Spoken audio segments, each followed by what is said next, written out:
चलिए तब हम लोग का नेक्स्ट चैप्टर स्टार्ट होता है इशू ऑफ शेयर के बाद। ठीक है, इशू ऑफ शेयर के बाद नेक्स्ट चैप्टर क्या है?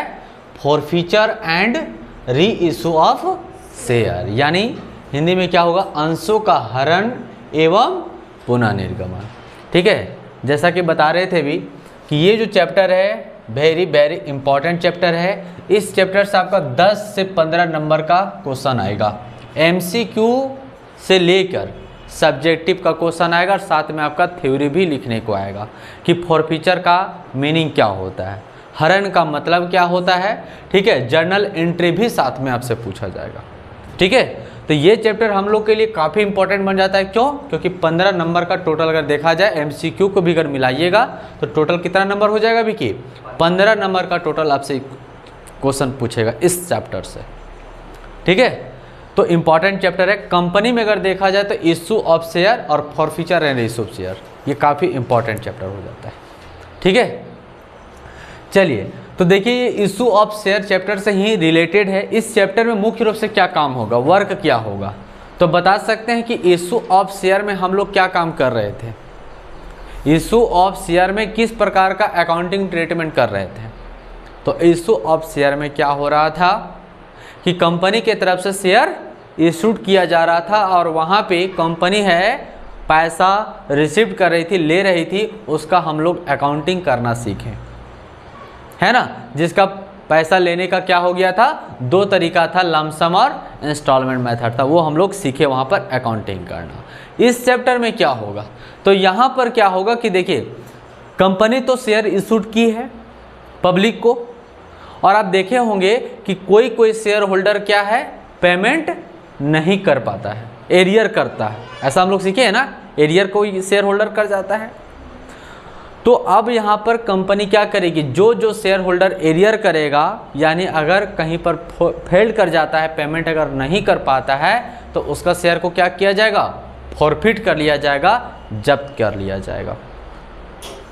तो ये चैप्टर में हम लोग किस तरह का अकाउंटिंग ट्रीटमेंट करना सीखेंगे, फॉरफिटेड एंट्री करना सीखेंगे। फॉरफिटेड यानी जब्त अगर कंपनी कर लेती है, आपका शेयर को छीन लेती है, मतलब एक तरह से रिजेक्ट कर देती है, आपका जो शेयर जो आप खरीदे थे आपका पूरे तरीका से क्या करता है, कैंसिल कर देता है, ख़त्म कर देता है। क्यों कैंसिल किया जा रहा है, क्योंकि आपने पेमेंट नहीं कर पाया, आपने कोई इंस्टॉलमेंट में जाकर नहीं कर पाए, पेमेंट नहीं कर सके, एरियर कर गए। जैसे कि हम एग्जांपल बताए थे कि मान के चलिए आपने कार अगर परचेस किया है, ठीक है, जैसे कि आप कार है सो परचेस किए और डाउन पेमेंट दिए, एप्लीकेशन का पैसा तो दिए, एरियर करने की चांसेस कहाँ होती है, अलॉटमेंट में, फर्स्ट कॉल और फाइनल कॉल में। तो अगर आप अलॉटमेंट फर्स्ट कॉल में एरियर कर जाते तो बताइए वो शोरूम वाला क्या काम करता है, आपका कार को जब्त कर लेगा, और कार जब्त करने के साथ साथ में सिर्फ कार ही को जब्त नहीं करेगा, आपका जो पहले डाउन पेमेंट किया हुआ है वो भी क्या हो जाएगा, जब्त हो जाएगा। कार भी जब्त होगा और साथ में जो पहले डाउन पेमेंट किए वो भी जब्त हो जाएगा। तो कहीं ना कहीं इतना जो प्रोसेस हुआ जब्त करना चाहिए, जब्त करने के बाद क्या होगा, फिर किसी और को बेच दिया जाएगा। तो कहीं ना कहीं इसका भी अकाउंटिंग होना चाहिए कि नहीं, बिल्कुल होना चाहिए। तो यहाँ पर भी कंपनी वही काम कर रही है, जो शेयर होल्डर एरियर करेगा, जो पेमेंट नहीं कर पाएगा, उसी का शेयर को जब्त कर लिया जाएगा। सभी का शेयर जब्त नहीं होगा, याद रखिएगा। शेयर किसका जब्त होगा, सिर्फ जो एरियर करेगा, हमेशा याद रखिएगा। शेयर जब्त किसका होगा, जो एरियर करेगा, जो फेल्ड कर जाएगा, जो नहीं दे पाएगा, उसका शेयर को जब्त कर लिया जाएगा और फिर उसका शेयर को जब्त करके किसी और शेयर होल्डर को रीइशूड कर दिया जाएगा, यानी बेच दिया जाएगा। तो हम उसी को क्या बोलते हैं, अभी हम आपको मीनिंग बता दिए एक तरह से, अभी यहाँ पर तो लिखा हुआ भी है, उसी को क्या बोलते हैं, फॉरफीचर। फॉरफीचर यानी जब्त कर लेना। किसको जब्त किया जाएगा, जो पेमेंट नहीं कर पाएगा, जो एरियर करेगा, उसका शेयर को जब्त कर लिया जाएगा। जब्त करके एक नए शेयर होल्डर को फिर उसको बेच दिया जाएगा, तो उसी को क्या बोलते हैं, रीइशूड कर दिया जाना। ठीक है, देखिए यहाँ पर लिखा हुआ है। तो फॉरफीचर का सबसे पहले मीनिंग है, क्या लिखा हुआ है, the term forfeit means taking, taking मतलब ले लेना, forfeit means taking away of things और property on breach of a condition और डिफॉल्ट। ठीक है, मतलब अगर कोई शर्त का उल्लंघन कर दिए, जो कंडीशन दिया गया है ना, कंडीशन या फिर आपका जो कंडीशन दिया गया था, या फिर आप डिफॉल्ट कर जाते हैं, कंडीशन या फिर डिफॉल्ट। डिफॉल्ट का मतलब आप नहीं दे पाए, जो कंडीशन दिया गया, जो शर्त दिया गया, उसके कंडीशन और शर्त के आधार पर अगर आप नहीं कर पाते हैं तो आपका प्रॉपर्टी मतलब एक तरह से क्या दिया गया, कंपनी की तरफ से शेयर दिया गया है, तो शेयर एक तरह से प्रॉपर्टी ही हुआ आपका। तो कोई भी चीज़ को आपको अगर आप नहीं डिफॉल्ट कर जाते, नहीं दे पाते हैं, तो टेकिंग कर लिया जाएगा, ले लिया जाएगा, जब्त कर लिया जाएगा। उसी को क्या बोलते हैं, फॉरफिट बोलते हैं। बात समझ में आया जी? फॉरफिट मीन्स बिकी, forfeit means taking away of a things और प्रॉपर्टी। कोई भी चीज़ को ले लिया जाएगा, जब्त कर लिया जाएगा, कोई भी जो आपको प्रॉपर्टी दिया गया है।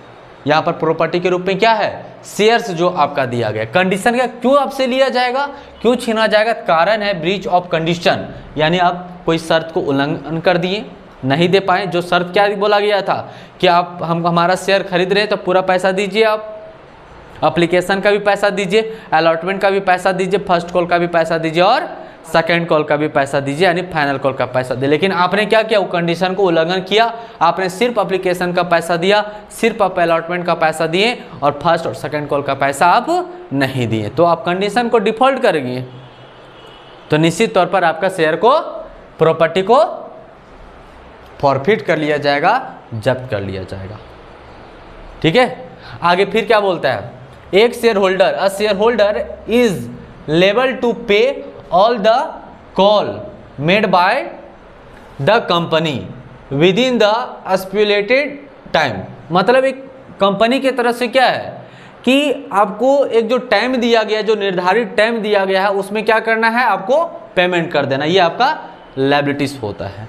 बट क्या होता है यहाँ पे, if a shareholder fail to pay allotment money और call money due on the shares held by him, the company has right to forfeit such shares। अगर कहता है कि आप जो शेयर होल्डर है वो लेबल होता है पेमेंट करने का, अलॉटमेंट कॉल मनी सब होता है लेबल करने का, लेकिन अगर वो नहीं निर्धारित समय पर अगर वो पेमेंट नहीं कर पाता है, fail to pay allotment money और कॉल मनी, अगर वो नहीं अपना ड्यू डेट पर नहीं दे पाता है, तो कंपनी की को राइट क्या होता है, अधिकार क्या होता है, राइट क्या होता है कि फॉरफिट सच शेयर। कंपनी क्या करेगा, आपके शेयर को फॉरफिट कर लेगा, जब्त कर लेगा। ठीक है, आगे क्या लिखा, but the company will have to follow the procedures specified in its article of association. मतलब कंपनी जो है आर्टिकल एसोसिएशन के अकॉर्डिंग क्या करेगा, जो रूल है उसके अकॉर्डिंग आपके शेयर को जब्त कर लेगी, फॉरफिट कर लेगी। ठीक है, तो ये आपका इंग्लिश में मीनिंग है, इस इंग्लिश को मीनिंग को लिख लेना है, इसको रखना है याद। ठीक है, हिंदी में भी देखिए वही बात को हिंदी में भी पढ़ के बता देते हैं। ठीक है, हिंदी में भी वही बात है लिखा हुआ, हिंदी वाले हिंदी में मीनिंग लिख लेना है, बुक में ये दिया हुआ है, जहाँ तक पढ़ेंगे वहाँ तक लिख लीजिएगा। क्या है सुनिए, कह रहा जब अंशों की राशि किस्तों में भुगतान होती है। अंश की राशि क्या होता है, किस्तों में भुगतान होता है, पहला एप्लीकेशन, दूसरा अलॉटमेंट, तीसरा first call, last final call यानी सेकेंड कॉल। कहता वही जब अंशों की राशि किस्तों में भुगतान होती है तब प्रायः यह देखा जाता है कि अंशधारी किसी कारणवश एक या अधिक किस्तों में राशि चुकाने में असमर्थ रहता है। यदि सूचना के बाद भी बकाया रखने वाला अंशधारी अदत्त राशि नहीं चुकाता है तो कंपनी या तो दोषी अंशधारी पर ना चुकाए हुए मांग की प्राप्ति के लिए मुकदमा चला सकती है, वह ऐसे अंशों का हरण कर सकती है। इसमें प्रथम विधि को उपयुक्त नहीं माना जाता, अतः नियमानुसार अंशों का हरण किया जाता है। कहता है यहाँ पर देखो कितना अच्छा बात है, यहाँ तक सभी लोग लिख लेंगे हिंदी में। कहता है कि यहाँ पर जो कंपनी ने शेयर इशूड किया है, जो शेयर होल्डर को इशूड किया है, अगर वो शेयर होल्डर नहीं पेमेंट कर पाता है, नहीं दे पाता है, तो कंपनी के पास एक तरह से अधिकार हो जाता है। पहला होता है कि उसके ऊपर कोई फाइल कर दे, केस कर दे और उससे केस करके पैसा ले ले। दूसरा होता है कि उसके शेयर को जब्त कर लीजिए और फिर नए व्यक्ति को आप बेच दीजिए। तो कहता है कि पहला वाला उपयुक्त नहीं है, पहला वाला कंडीशन ठीक नहीं है, क्योंकि आप उसके ऊपर केस कर देंगे, नहीं दे पाया, किसी कारणवश नहीं दे पाया, तो उसके ऊपर आप क्लेम नहीं कर सकते, केस नहीं कर सकते। अब छोड़ दीजिए ना, देखिए कोई गाड़ी कोई खरीदता है, अगर नहीं दे पाता क्या करता है, शोरूम वाला क्या करता है, उसके ऊपर केस करता है? नहीं भैया, आप अगर नहीं कर पाता है पेमेंट तो आप गाड़ी जाकर ले लीजिए, खींच लीजिए, और जो पहले पेमेंट किया है वो भी पैसा आप रख लीजिए, क्योंकि उतना दिन तो चढ़ा ना, वो उतना दिन चढ़ा। तो ये दूसरा जो उपयुक्त नियम है वो क्या है? बेस्ट है, ये कानून में भी लिखा हुआ है। तो यही हो गया कि जब आप कोई शेयर होल्डर अगर किसी भी कारणवश से अगर वो पैसा नहीं दे पाता है, कहाँ पे, अलॉटमेंट और कॉल मनी में नहीं दे पाता है, तो उसके शेयर को हरण कर लेना, जब्त कर लेना ही क्या कहलाता है? अंशों का हरण कहलाता है। तो हम लोग यहाँ पर क्या सीखेंगे? मीनिंग तो हम लोग जान गए। अब यहाँ पर हम लोग को यह सीखना है कि अगर जब्त करती है कंपनी तो कैसे उसका अकाउंटिंग करेंगे, ठीक है, उसका अकाउंटिंग ट्रीटमेंट कैसे किया जाएगा। तो इसको आप लोग लिख लिए हैं जी। चलिए देखिए, इसका एंट्री बताते हैं कि कैसे इसका फॉरफिट किया जाएगा।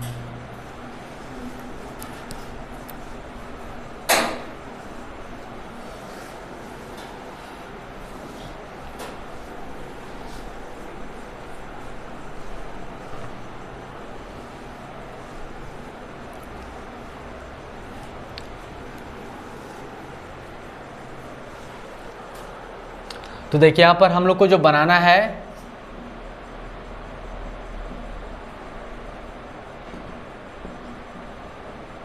Forfeiture entries. कौन सा एंट्री बनाना है जी? फॉरफीचर। बहुत आसान है, समझिएगा कैसे बनेगा। जब हम शेयर इशूड किए थे तो अलॉटमेंट में क्या एंट्री बनाए थे बताइए? अलॉटमेंट का एंट्री क्या बनता है? ड्यू का, जब ड्यू का एंट्री, जब अलॉटमेंट का एंट्री क्या बनता है बताइए? Share allotment account debit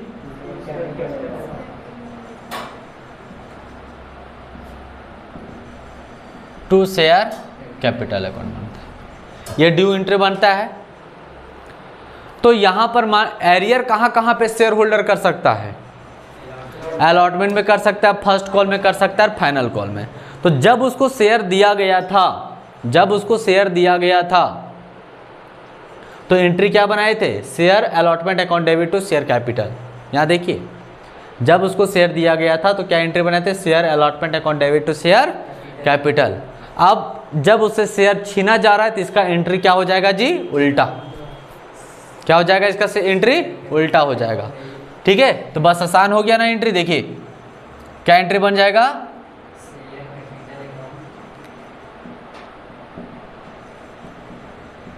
share capital account debit हो जाएगा।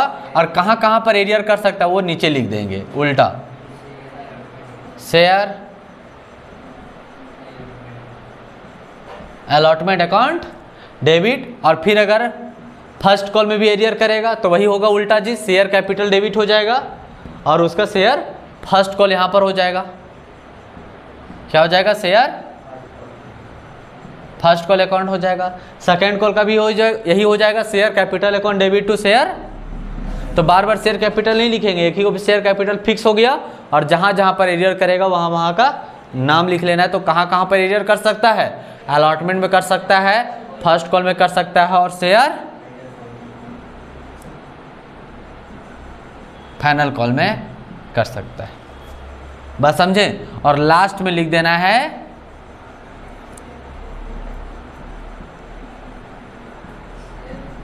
फॉरफिटेड अकाउंट, फॉरफिटेड या फॉरफीचर, ठीक है। नरेशन क्या हो जाएगा? Being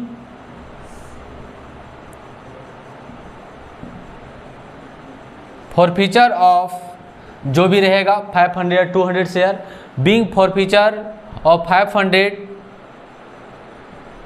shares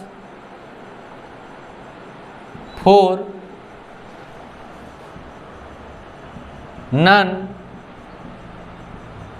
payment of call. क्या हो जाएगा? नन पेमेंट ऑफ कॉल, मतलब जो भी यहाँ नाम लिख सकते हैं, non payment of first call, second call, allotment, वो नाम लिख देना है। तो क्या हो गया? बीइंग फॉरफीचर ऑफ शेयर, जैसे मान के चलो 500 वाला शेयर एरियर कर गया, तो बीइंग फॉरफीचर ऑफ 500 शेयर्स, है ना, इतना ईच हो जाएगा, रेट ऑफ इतना ईच, है ना, for non payment of call.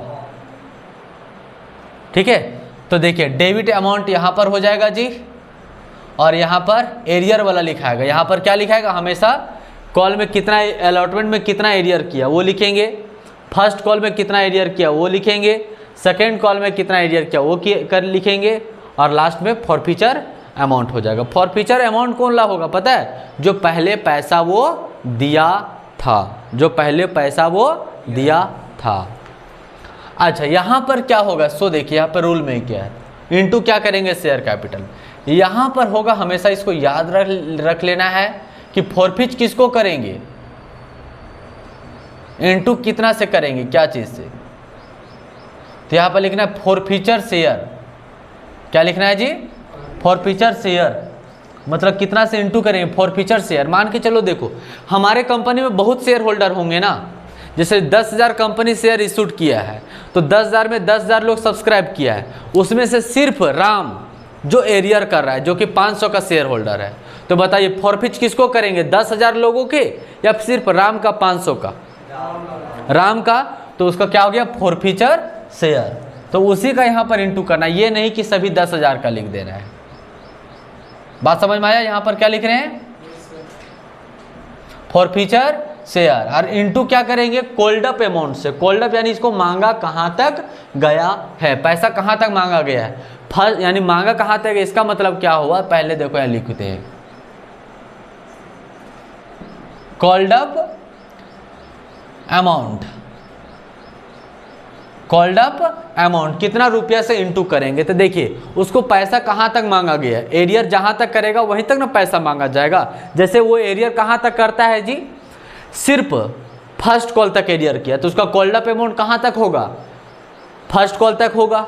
अगर वो एरियर करेगा कहां? सेकेंड कॉल तक एरियर करेगा, तो कॉल्ड अप अमाउंट क्या हो जाएगा? सेकेंड कॉल तक हो जाएगा, 10 रुपया हो जाएगा। अगर वो एरियर करता है, अलॉटमेंट तक ही एरियर करता है, तो उसका कॉल्ड अप अमाउंट क्या हो जाएगा? सिर्फ अलॉटमेंट तक ही होगा। तो इनटू कैसे करेंगे? फॉरफीचर शेयर और इनटू कर देंगे कॉल्ड अप अमाउंट से, इनटू कर देंगे। जैसे आप इस पर एक एग्जाम्पल भी बनाते हैं, क्या ये एक एग्जाम्पल बनाते हैं, ठीक है? यहां पर देखिएगा, मान के चलिए इशूड किया गया था कि क्वेश्चन ही एक बना दे, क्वेश्चन ही बना देते, ठीक है, बेस्ट होगा। ये क्वेश्चन भी हो जाएगा, साथ में आप लोग सीख भी लेंगे। तो देखिए लॉन्ग एस्वर टाइप क्वेश्चन को हम बताते हैं। लॉन्ग एस्वर टाइप क्वेश्चन में ये फॉर्मेट हमारा सेम रहेगा। फॉर्मेट देखिए, फॉर्मेट में क्या है, कहता है नमा लिमिटेड ना जी, नमा limited invite the public to subscribed 1 lakh equity shares, यानी कंपनी ने इनवाइट किया, लोग ने सब्सक्राइब किया, कितना? 1 लाख इक्विटी शेयर्स, और एक शेयर का दाम कितना है? 10 रुपया है। अच्छा, at a premium of 2 rupees पर shares payable on allotment payment to be made as follow. देखिए जी, यानी कि कंपनी के तरफ से इशूड कितना किया गया है? 1 लाख शेयर इशूड किया गया है। एक शेयर का दाम कितना है? 10 रुपया है। प्रीमियम कितना है? 2 रुपया है। एप्लीकेशन पर कितना है? तो 2 रुपया है। बुक सामने रहेगा, आप देखते सकते हैं, देखते जाओ बुक में। ऑन एप्लीकेशन पर कितना है जी? 2 रुपया है। और अलॉटमेंट पर कितना है? देखो यहाँ पर हम लिखते हैं, इशूड शेयर कितना? 1 लाख, और एक शेयर का दाम कितना है? 10 रुपया। प्रीमियम कितना है जी 2 रुपया। अब सब 2 ही इंस्टॉलमेंट में पैसा ले लिया जा रहा है, ठीक है। एप्लीकेशन पर कितना है 2 रुपीज़ ऑन एप्लीकेशन और 6 रुपीज़ ऑन, अच्छा फाइनल कॉल का भी है ना, 6 रुपीज़ ऑन अलॉटमेंट, और बाकी बैलेंस बताया है ना, तो 6 और 2 8, 8 और 2 10 हो जाएगा, कॉल पर हो जाएगा, ठीक है जी हाँ। अच्छा प्रीमियम भी है ना, तो देखिए यहाँ पर प्रीमियम नहीं बताया था, प्रीमियम किस में हो जाएगा, प्रीमियम इसी में हो जाएगा अलॉटमेंट में, ठीक है। तो बताइए प्रीमियम यहाँ पर हो जाएगा 2 रुपया किस में है जी, यहाँ पर थोड़ा सा कंजेस्टेड हो रहा है, ऑन अलॉटमेंट, ठीक है, और प्रीमियम 2 रुपया, तो यहाँ पर ज़्यादा हो जाएगा ना। बताइए कितना हो जाएगा कि यहाँ पर कितना वास्तविक 4 रुपया है, 4 और 2 6, 6 और 4 10 हो जाएगा, यानी टोटल 12 रुपया कंपनी मिलना चाहिए, 12 रुपया हो गया ना प्रीमियम लगा के। अब देखिए यहाँ पर एरियर कौन कर रहा है ना, application were received for 80,000 share, लो कंपनी के तरफ से एप्लीकेशन कितना आया 80,000 शेयर्स, तो क्वेश्चन लेकर कितना बनाना है 80,000 लेकर बनाना है। आगे देखिए क्या लिखा हुआ है, एरियर कौन कर रहा है, ये हम लोग को मुख्य ध्यान रखना है। Correct calls was made and all the money was were received except on 5,000 shares which were forfeited, मतलब क्या बोल दिया कि सभी से पैसा प्राप्त हुआ लेकिन 5,000 शेयर होल्डर को छोड़ करके, ठीक है। कर 80,000 अंशों के लिए आवेदन पत्र मिला, याचना की गई एवं 5,000 अंशों पर याचना को छोड़कर शेष राशि प्राप्त हुआ।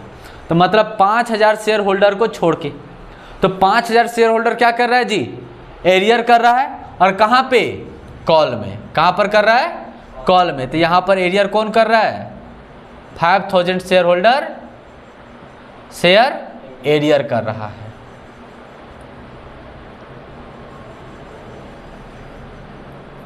$5,000 शेयर होल्डर को छोड़ के बाकी सभी से पैसा प्राप्त हो गई, ठीक है।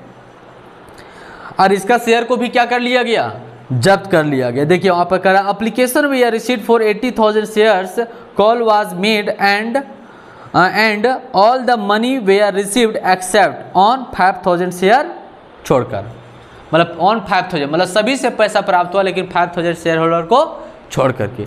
आगे क्या लिखा विच वेयर फॉरफिटेड, और इसका शेयर को फॉरफिट कर लिया गया, जब्त कर लिया गया इसका शेयर को, ठीक है। तो हम लोग को यहाँ पर क्या सीखना है फॉरफीचर एंट्री सीखना है, हम लोग को क्या सीखना है जी फॉरफीचर एंट्री सीखना है। बाकी तो एंट्री आप बना सकते हैं, यहाँ पर गिव जर्नल एंट्री बोला है तो जर्नल एंट्री में पूरा आपको बनाना पड़ेगा। कितना एंट्री बनेगा विकी एप्लीकेशन में, आप एप्लीकेशन का कितना एंट्री बनेगा 2 एंट्री बनेगा, अलॉटमेंट का कितना एंट्री बनेगा 2 एंट्री बन जाएगा, 4 एंट्री हो गया, और 2 एंट्री किसका बनेगा कॉल का बनेगा। तो टोटल कितना एंट्री, जो 6 एंट्री जो हम लोग सीखे हुए हैं वो सब में कोई प्रॉब्लम नहीं है। अब एंट्री आपका एक क्या बढ़ जाएगा फॉरफीचर वाला, क्या बढ़ जाएगा एक एंट्री फॉरफीचर वाला बढ़ जाएगा। बात समझ में आया। अब देखो धीरे धीरे कैसे बढ़ रहा है। तो पहले 6 एंट्री तो आपको बनाना पड़ेगा, इसमें किसी को प्रॉब्लम नहीं होना चाहिए। बैंक को डेबिट टू शेयर एप्लीकेशन है ना, ये ला बनेगा। फिर share application account debit to share capital और सिक्योरिटी, अच्छा उसमें यानी शेयर उसमें नहीं है अलॉटमेंट में है, तो share application account debit to share capital. फिर बनेगा share allotment account debit to share capital security premium, और फिर आपका bank account debit to share allotment, और एरियर कर रहा है कॉल में तो फिर हो जाएगा share call account debit to share capital और bank account debit to share call account, और माइनस क्या कर देना है एरियर वाला। तो इतना बनाने के बाद आपको फिर क्या बनाना है फॉरफीचर। तो खैर चलिए, अगर आप इसको नहीं भी बनाइएगा तो कोई दिक्कत नहीं, लेकिन आप बना लीजिएगा तो ज़्यादा बेस्ट रहेगा। अभी हम लोग को सिर्फ क्या सीखना है यहाँ पर फॉरफीचर वाला सीखना है। क्या सीखना है फॉरफीचर वाला। तो देखिए फॉरफीचर वाला कैसे बनेगा एंट्री, फॉरफीचर का एंट्री कैसे बनेगा। देखिए फॉरफीचर एंट्री सीखना है अभी। तो ये तो आप लोग नहीं लिखे होंगे अभी, ठीक है, ये वाला तो नहीं लिखे होंगे। कहाँ पे बता दें जी? जी हाँ, इसको फोटो खींचिए।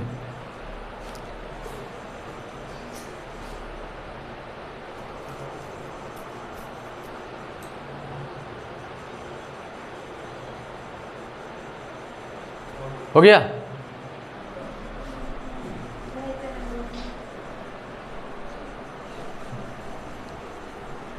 देखिए हम यहां पर सिर्फ क्या मिटा रहे हैं, सो देखिए, चलिए इसको भी हटा ही देते हैं। याद रखिएगा अभी रूल को, क्या बोले हैं, बहुत ये सिंपल है। एरियर कहां पर कर रहा है जी? कॉल में कर रहा है। तो सबसे पहले शेयर कैपिटल अकाउंट क्या हो जाएगा? शेयर कैपिटल ऊपर में डेबिट होगा ना, राइट ऑफ एंट्री बनाना है तो शेयर कैपिटल अकाउंट डेबिट ऊपर में हो गया। और 2 किस में एरियर कर रहा है? वो कॉल में कर रहा है, तो 2 शेयर कॉल अकाउंट हो जाएगा और 2 शेयर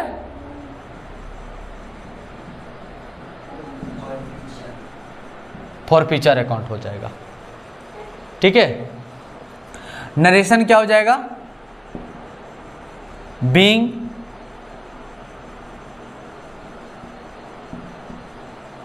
फॉरफीचर ऑफ, कितना शेयर होल्डर एरियर कर रहा है? Being forfeiture 5000 shares at the rate of, कहां तक इसको पैसा मांगा गया है? वही पूछ रहे थे, कोल्ड अप अमाउंट कहां तक पैसा मांगा गया है? अलॉटमेंट तक। अब नहीं भी लिखेगा चलिएगा। Being forfeiture of 500 share for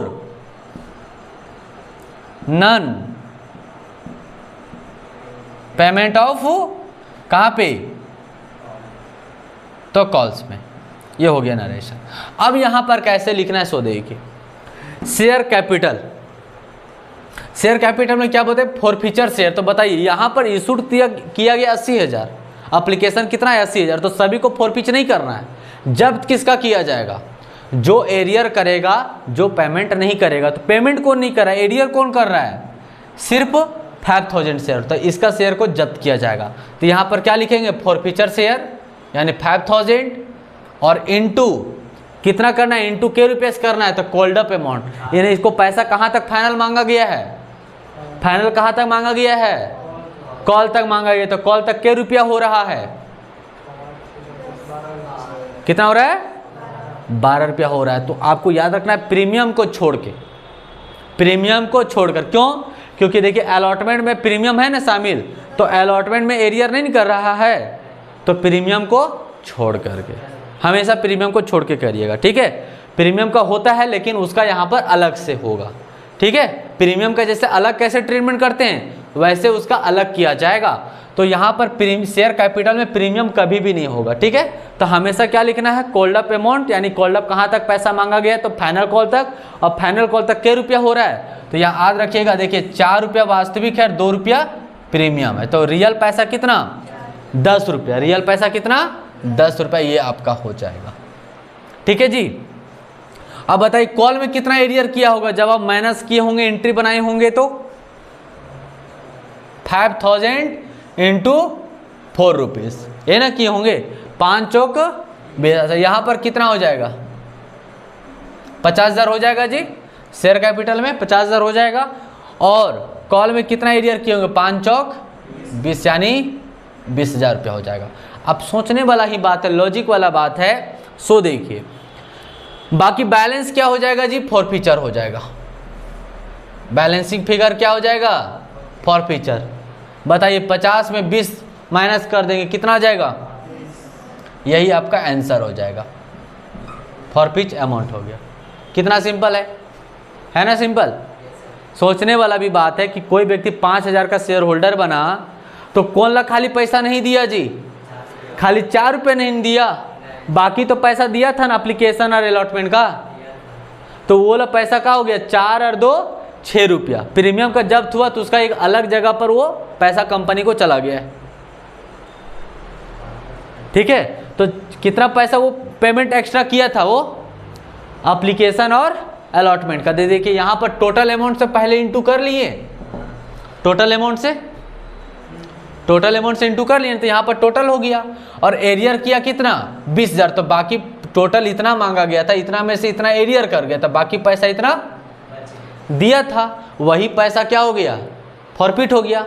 तो फॉरफीचर दोनों चीज़ कर लिया गया, उसका इतना पैसा भी फॉरफिट कर लिया गया और साथ में उसका शेयर भी फॉरफिट कर लिया गया, उसका शेयर को भी क्या कर दिया गया कैंसिल कर दिया। यही आपका क्या होगा आंसर हो जाएगा।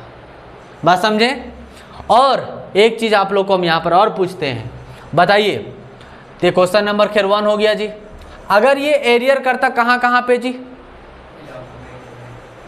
अलॉटमेंट में भी करता, चलिए अच्छा वहाँ पर खैर सिक्योरिटी प्रीमियम, ठीक है। चलिए अच्छा इसको भी बताते हैं, थोड़ा सा बता ही देते, यहाँ पर है ना दिख रहा है, इसको नरेशन को हटा दें, आप लोग नरेशन लिख लीजिएगा। देखिए अगर हम इसी क्वेश्चन में थोड़ा सा ऐड कर देते हैं, बाकी तो क्वेश्चन आगे बहुत सारा का भी आएगा। अगर कहाँ पर एरियर करता जी, अलॉटमेंट में एरियर करता, तो क्या होता,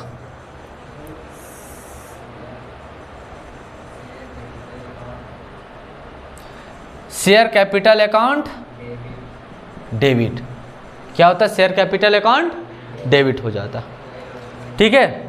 और एक चीज़ हम यहाँ पर आपको अभी प्रीमियम वाला नहीं बता रहे, ठीक है, मान के चलिए यहाँ पर प्रीमियम अभी शामिल नहीं है, ठीक है, प्रीमियम शामिल नहीं है, खाली क्या है वास्तविक 4 रुपया है, वास्तविक कितना है 4 रुपया है। तो क्या क्या हो जाएगा यहाँ पर, शेयर अलॉटमेंट अकाउंट हो जाएगा और 2 शेयर कॉल्स अकाउंट हो जाएगा और 2 शेयर